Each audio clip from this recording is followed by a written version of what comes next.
be flipping back a couple pages to 2 Samuel 16 here in just a little bit. So, but it's not too far of a drive, just a couple pages back. So we won't have a sword drill.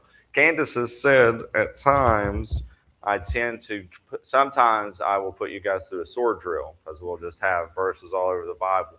And I was the reigning sword drill champion at Monticello Baptist Camp, Church Camp, for 4 years running, just so you know. So sometimes I forget that, and so I speed around, but we will be close. But as we've been going through the life of David, and we've been on quite a journey. This is the 20th lesson that we have looked at the life of David, and we are going to be winding down soon. We have a lot less of David's life ahead of us than we did before. A lot more of his story is behind us than is ahead of us. But this evening, as we continue to look at David, last week we looked at his friends, the friends that stuck closer than a brother to David. We saw all manner of people. When David really needed them most, they were there. And they were there to help. They were there to give assistance. They were there to be humble and loving. We got to that last friend, Joab. He was very honest, and we need that too. But I think sometimes as Christians, we tend to fail on the side of honesty when it's not really honesty. It's just almost cruelty. You know, there's a difference in being honest. Like, for instance, I'm completely aware that I am bald and balding, and when my hair gets a little longer, you're like, well, why does he shave his head? Well, I look like I'm wearing a yarmulke. Couple things, I'm a Gentile, and two, it's just where there's no hair there. But I remember people always like to be very brutally honest with you about your hair loss. I didn't want to say anything. Yeah, you did. You did want to say something. You wanted to say that you saw my big bald spot back there. But honesty, and we need that honesty from our friends as well. But this evening in 2 Samuel 19, we're going to come across a unique story. Very unique story indeed. And it is one of those instances that reminds us why God refers to David as a man after God's own heart. We've seen David commit adultery. We've seen David act a fool. We've seen David betray his beliefs. We've seen David have one of his best friends murdered. And in those times in David's life, it's hard for us to recall why we call him a man after God's own heart. But the thing of it is, he is not perfect. Even when he is guilty, he is still seeking to be a good man. And that's really what that means, being a man or a woman after God's own heart. You're not always perfect. No one's going to be, and you will make mistakes. Hopefully not as big as mistakes as David made, but we all fail. We try and fail. But here in 2 Samuel chapter 19, verses 16 through 23 is where we'll be this evening and what we'll be looking at. And we are introduced to a man that's, well, he's just a jerk. There's no other way to describe him. His name is Shimei. And Shimei is one of those guys that likes to kick people when they're down. Shimei has an encounter with David a few chapters before this. And when David is at his lowest, David is surrounded by these friends that we looked at last week. His son, Absalom, is divided the kingdom. They're in the middle of a big, bitter civil war. Everything's going wrong. Everything's wrong. And, Shimei just can't wait to throw rocks and yell obscenities at David. He's not a nice guy. He's one of those people that you just hate to see coming if you're having a bad day. Do you know people like that? I know a lot of people like that. There are certain individuals, and somehow I think the devil himself sends them your way. If you're having a bad day and everything's going wrong, there's always that one individual in your life, and you can pretend that you're not thinking about somebody, but I know you're all thinking about somebody. I know you are. And they roll in at the worst moment just to kick you when you're down. That's what Shimei is to David as we look at this account, as we look and we explore in 2 Samuel 16, and then in 2 Samuel 19, we see David's response. But as David is down and out, this man Shimei is introduced and he can wait to do nothing more than to poke David right in the eye, almost literally, as David is suffering. Look with me, though, quickly in 2 Samuel 19, beginning of verse 16. We're going to see how David responds to this man, and then we're going to go back, and we're going to see how amazing it is that David has such restraint, and he has such a forgiving heart. And that's what we all need to pray for. 2 Samuel 19 and verse 16 says this, And Shimei, the son of Gera, the Benjamite, which was at Buarim, hasted and came down with the men of Judah to meet King David. And there were 1,000 men of Benjamin with him, and Ziba, the servant of the house of Saul, and his 15 sons and his 20 servants with him. And they went over Jordan before the king. And there over the ferry boat to carry over to the king's household, and to do he thought good. And Shimei, the son of Gera, fell down before the king, and he was come over Jordan, and said unto the king, Let not my lord impugn iniquity unto me, neither do thou remember that which thy servant did previously, the day that my lord the king went over out of Jerusalem, that the king should take it to his heart. Shimei, we're going to see exactly what he's referring to, but as soon as he sees David, he comes and he humbles himself and he asks for forgiveness. But see how David reacts and how he interacts with this man. Let's skip down to verse 21. And Abishai, this is David's nephew, Abishai the son of Zeruiah answered and said, Shall not Shimei be put to death for this, because he cursed the Lord's anointed? But listen to David in verse 22. And David said, What have I to do with you, ye son of Zeruiah, that ye should this day be adversary unto me? Shall there any man be put to death this day in Israel? For do not I know that I am this day king over Israel? Therefore the king said unto Shimei, Thou shalt not die. And the king sware unto him. So you see this forgiving heart of David. And that's the nice part of the story, where we see David, this man comes and he humbles himself down. And David could have killed him right there. He could have had somebody else. David didn't even have to kill him. He had guys for that. When you're the king, you have guys for that will just kill people for you.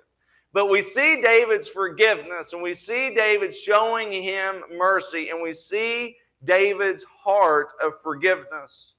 Now that's really impressive, but if you back up with me into 2 Samuel chapter 16, I want to take a look at this man, this Shimei, and I want you, as we read through and we see how he attacks David in 2 Samuel chapter 16, beginning in verse 5. I want you to put yourself in David's shoes. This is one of those interactive sermons where you actually have to participate with your imagination. Remember those books that they used to have back in the 80s, and it was you create your own story, and you would read it and say, if you choose to do this, go to page 3. If you choose to do this, go to page 27. I love those books, and it was a different book every. So this is what you need to do. As you read this, put yourself in David's shoes, and this is what I want you to imagine. I mean, and just put yourself right there. I want you to think that your child has betrayed you in the worst possible way. They have taken everything you own, literally stolen it from you. But before they did that, they killed your other child. Now, the brothers killed each other. Your one son killed your other son because that son had violated your daughter. You're having a bad day. That's how low you are. You had one child assault another child, and then you had a son kill that son. You've got one daughter in distress and ruined for the rest of her life, emotionally distraught, physically a wreck. Then you have a dead son who, by all accounts, probably had it coming. And then the son that took vengeance for his sister, he has kicked you out of your house. He has taken everything you own, and he is turning everyone that you know against you. Are you there? Can you imagine that? No, my kids are perfect. Just imagine you got really bad kids. And as you're walking and you're leaving your home and you're down and defeated and all this is going through your mind, and once more, you have to think all of this is your fault because of something terrible you did. That's where you're at. After all that, now let's go to 2 Samuel chapter 16. And you be David. You put yourself there and you tell me how you would interact with this Shimei and what he does. Look with me in 2 Samuel 16. Let's begin in verse 5.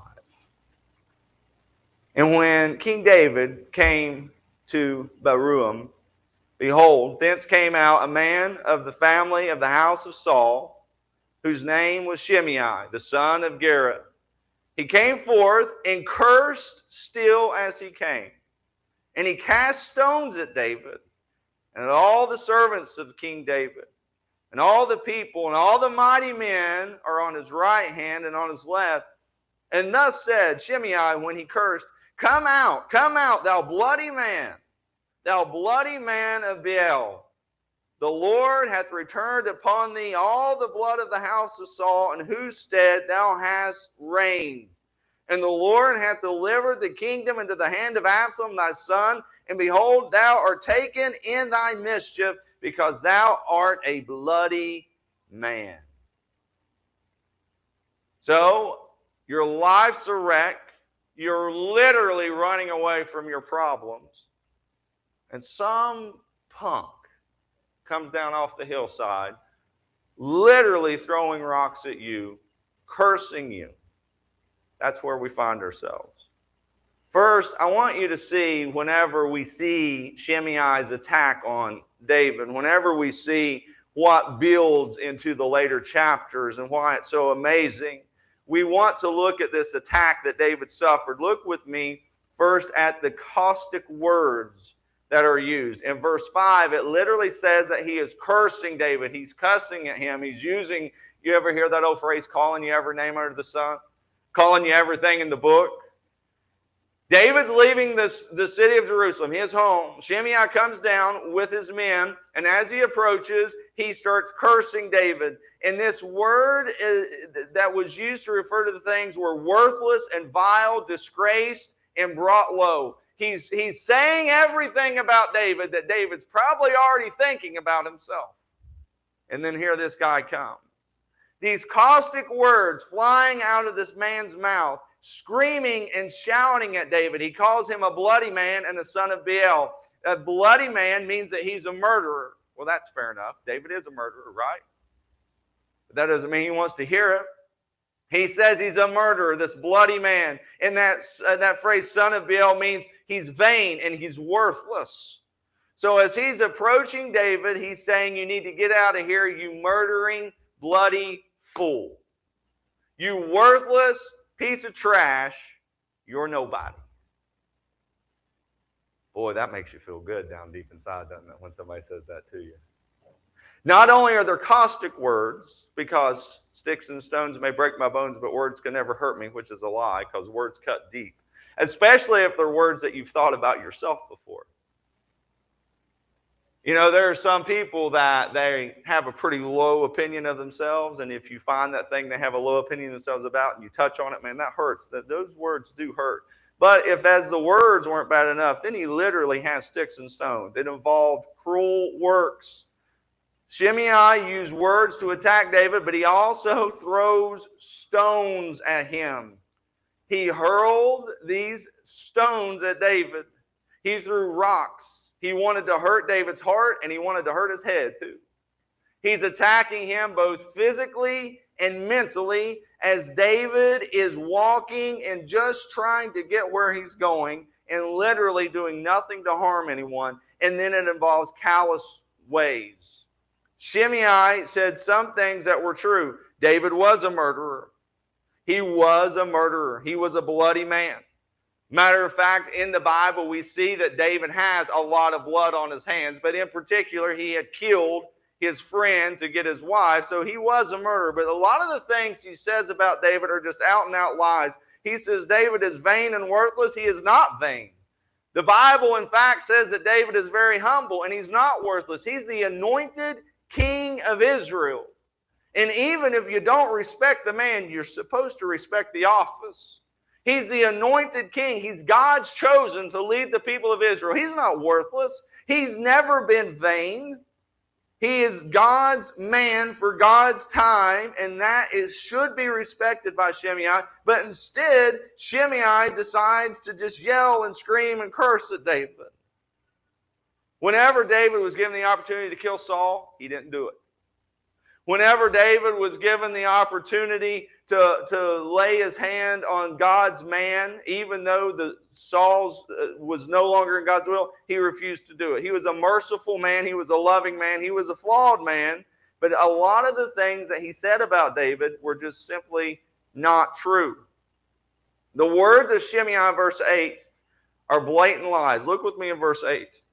And the Lord hath returned upon thee all the blood of the house of Saul. First off, David didn't shed any blood of the house of Saul. That blood wasn't on his hands. If you remember, Saul and Saul's children died at the hands of the Philistines. David had nothing to do with Saul's people dying. Matter of fact, David's best friend in the whole world, Jonathan, was killed when Saul was killed. So that was just an out-and-out lie. So if it's not bad enough that he is really pointing out flaws that David has, he's also lying on him. Why do people have to do that?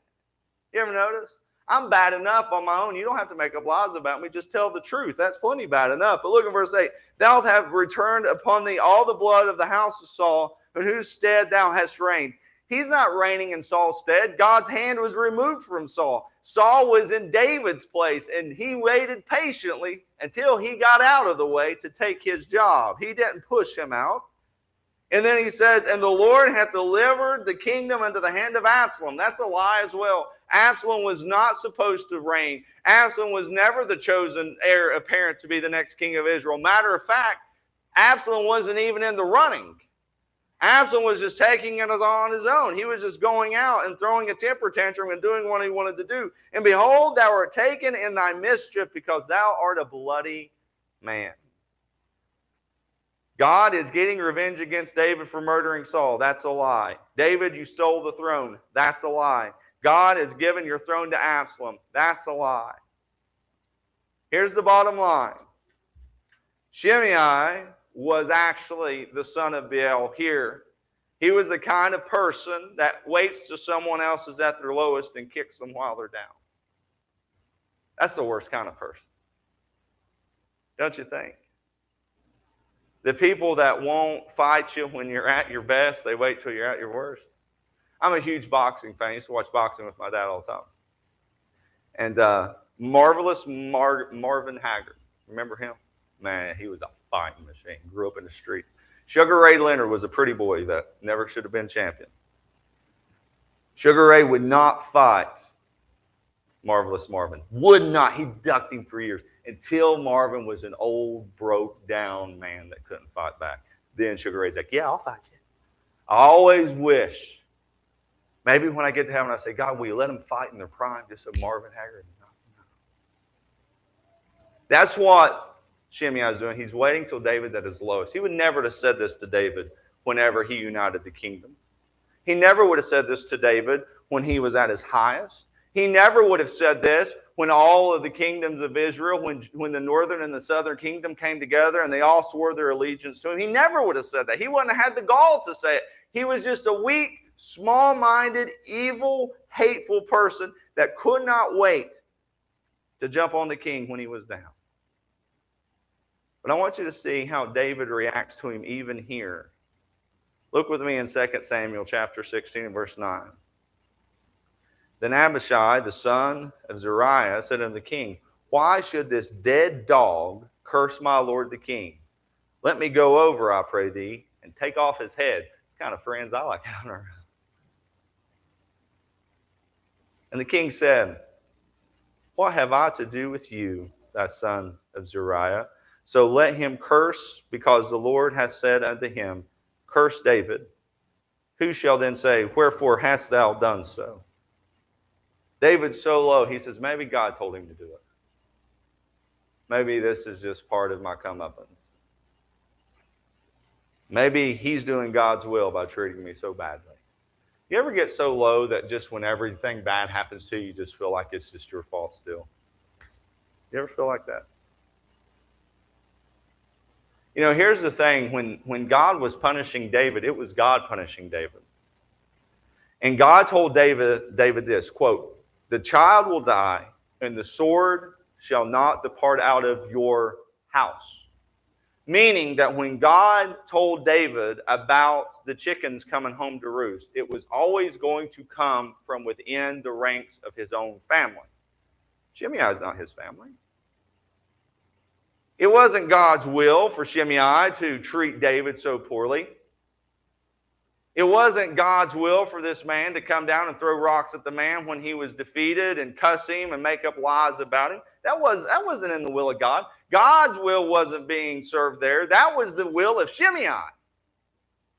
God told David that the sword won't depart from thine house, meaning that all the problems you're going to see within your family, that's your punishment. This guy had nothing to do with David's family. But David is so down, he forgets that. He forgets that God told him that problems would come from within and not from without. And whenever David's walking, he's so down, he says maybe he's doing God's will.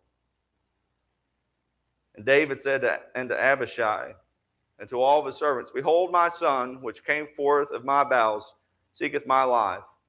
How much more now may this Benjamite do it? Let him alone, and let him curse, for the Lord hath bidden him. It may be that the Lord will look on mine affliction, and that the Lord will require me good for this cursing this day." And David and his men went by the way, and Shimei went along on the hills on the side over against him, and cursed him as he went, and threw stones at him, and cast dust. And the king and all the people that were with him came weary and refreshed themselves there. The once greatest king of Israel allowing some loudmouth jerk to just kick dirt in his face. You ever been that low? David killed a giant when he was a teenager. David spared Saul's life when he was in his 20s. David united all of Israel before he was in his 30s. And he's just walking with his head down and letting old Shimei have his way with him. Listen, child of God, I want to tell you something right now. You're going to mess up. We all do. But don't think that just because you mess up, that makes you any less a child of the King. You sin, you mess up. Don't think that every bad thing that comes in your life and the Shimeis that come out of the woodwork and start throwing rocks at you and kicking you while you're down, don't you ever think they're doing God's will. They're not. But David is so beat down that he just takes it. Let's go to 2 Samuel chapter 19.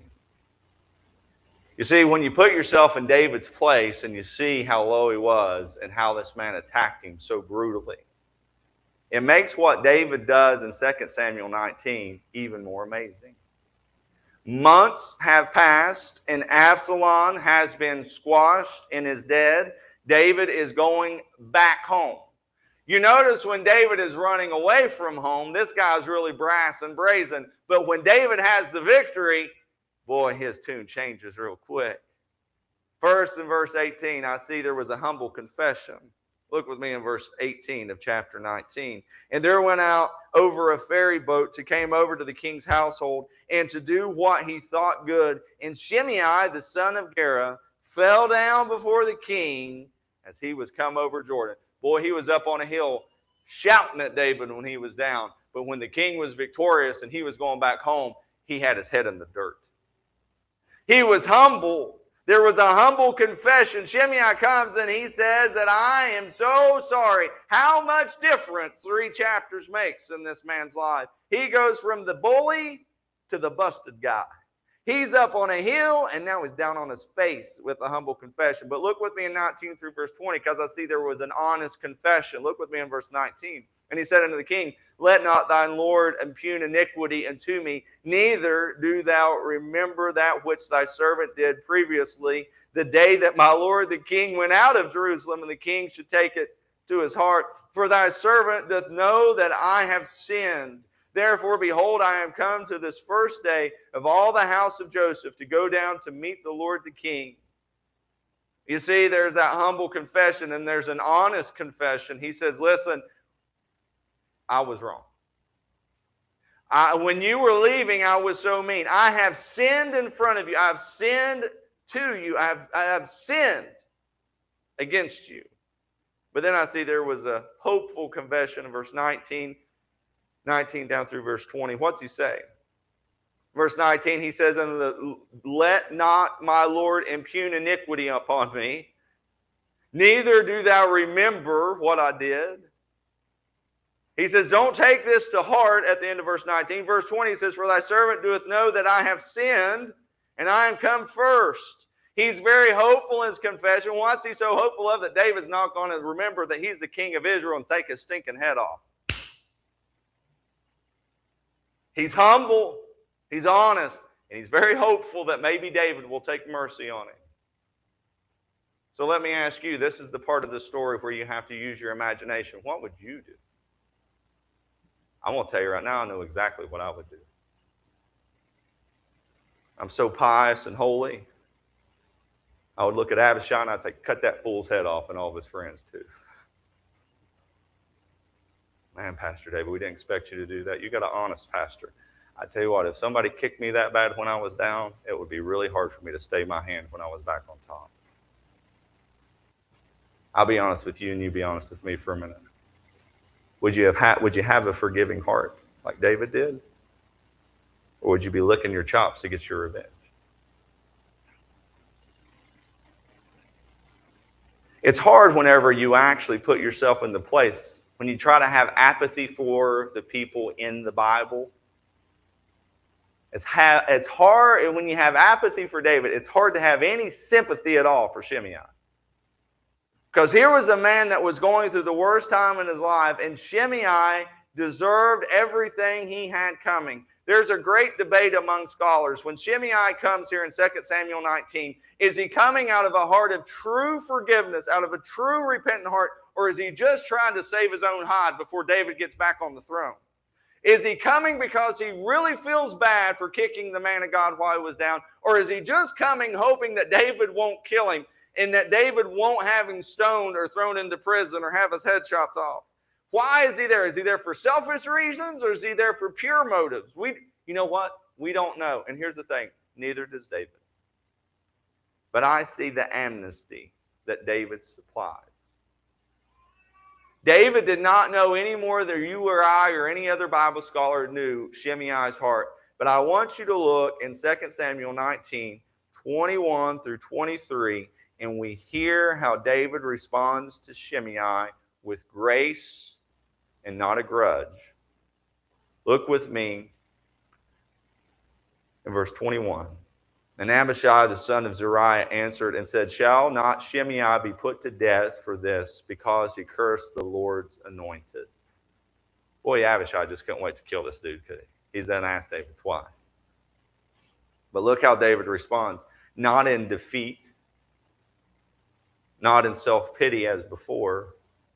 But in verse 22, and David said, what have I to do with you, ye son of Zeruiah, that ye should this day be adversaries unto me? Shall there any man be put to death this day in Israel? For do not I know that I am this day king over Israel? Therefore the king said unto Shimei, thou shalt not die. You see, what did David prevent? Abishai wants to kill Shimei, and he prevents the death of this man. You see, Abishai was David's nephew, loyal servant to his uncle. And he couldn't wait. If somebody hurt David, he wanted to hurt him back. He was like a pit bull on a leash. All David had to do was say, sick him, and he would go. But what did David prevent? David prevented the death of a man, and David prevented his nephew from falling into the sin of hate and grudge. He prevented the death of a man that no one would have faulted him for killing. Why is that? Because David perceived something. What did he perceive? David knew that this was a day of rejoicing and forgiveness. God had forgiven him of the greatest sin he ever committed. Who was he to kill a man for committing a sin against him? And what did David promise? He says in verse 23, therefore the king said unto Shimei, thou shalt not die. But watch the last part. And the king sware unto him. This man came swearing at the king, and he swore an oath to protect him. That's a heart of forgiveness. I mean, I was honest with you. You may be a lot better person than I am, but if I were David and the shoe was on the other foot, I'm not so sure I could have done this. But David did. That's why David's a man after God's own heart. The forgiveness that he has, the heart of God is seen in the forgiveness of David.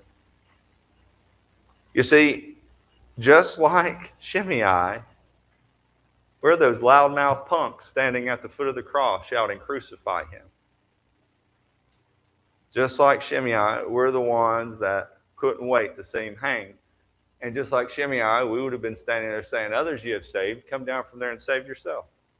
He who destroys the temple in 3 days and builds it up again. See, everybody likes to think they would be John. Every single one of us would have been the mob. And just like Jesus looked down and said, Father, forgive them, for they don't know what they do. David, who was in a position to do whatever he wanted, Jesus was still God. Jesus could have had everyone there killed. He forgave them. David did the same thing. That's why he's a man after God's own heart. You see, it's not in the sin with Bathsheba that we see David's heart of God. It's not in murdering his friend that we see the heart of God. It's in these moments where we see this heart of forgiveness and this heart of mercy that he showed to Saul when he could have killed him, but he didn't. That's where we see the heart of God in David. That's where we should see the heart of God in ourselves. You see, it's easy to stand outside and judge. It's easy to stand and applaud. Good job, David. But can we do the same thing? You see, the restraint that David shows is the same restraint God shows towards us every single day that we don't wake up in hell. The forgiveness that David gives, undeserved, is the same forgiveness God gives to us. And just like no one can say, was Shimei there asking for forgiveness because he was truly sorry? Or was Shimei there asking for forgiveness just to save his own skin? No one can say that about us either, because only you know your heart.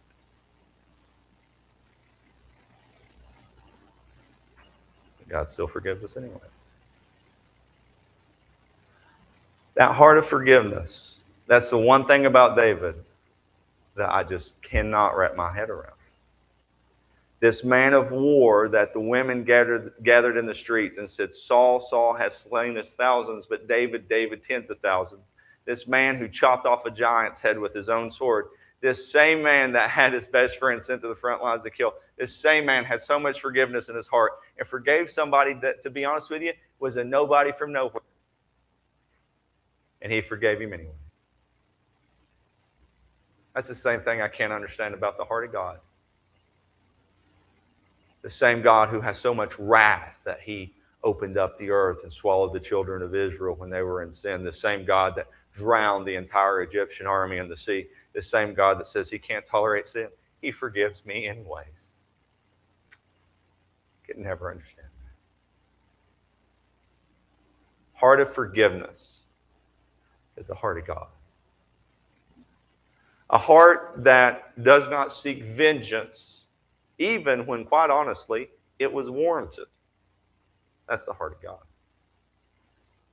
Why do you think in the Bible it says, vengeance is mine, thus saith the Lord, I will repay? That's God reminding you, you just take care of you, I'll take care of everything else.